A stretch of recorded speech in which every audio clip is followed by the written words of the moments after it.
They tried to ban my well, so I turned off their water. They thought they could control my land.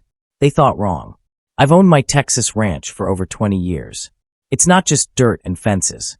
It's my family's legacy.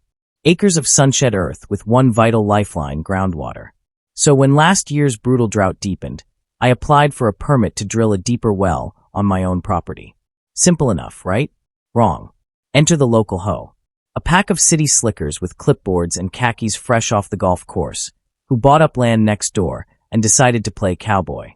They claimed my deeper well could disrupt the water table and then voted to ban all new wells in the entire area, private land or not. That included mine. I fought it, brought hydrology reports, expert analysis, historical water rights dating back generations. Didn't matter. There's smug president. Randall, slick hair, smug grin, looked me square in the eyes and said, "Rules are rules. You can't dig." I didn't dig. Instead, I made a few quiet calls. You see, years ago, I let the HOA tap into my private pipeline to supply water to their cattle operation. It wasn't charity. It was a handshake deal. No one renewed it. No one thanked me. So, I walked down to the dusty old shed at the far edge of my property, opened the valve box, and turned it off.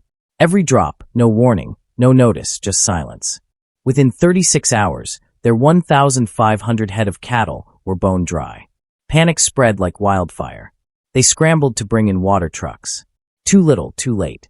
Phone calls started, then threats, then begging. Randall showed up at my front gate, red-faced and sweating. "You can't do this," he barked.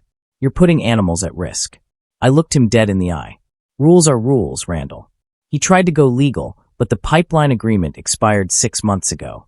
They were trespassing on my goodwill, not just my land. It took them 10 days to find a backup supply at triple the cost and half the volume. Meanwhile, their credibility dried up faster than the troughs. Other local ranchers took notice. Some pulled out of the HOA entirely. Then came the kicker. After their cattle nearly died of thirst, the same board held an emergency vote and reversed the well digging ban. Too late. I'd already dug my new well, the deepest, cleanest, and most exclusive in the region. Sometimes justice doesn't need to shout. Sometimes it just stops flowing. If you enjoyed this real-life tale of revenge with a twist, make sure to subscribe for more stories where the underdog wins and the HOA loses.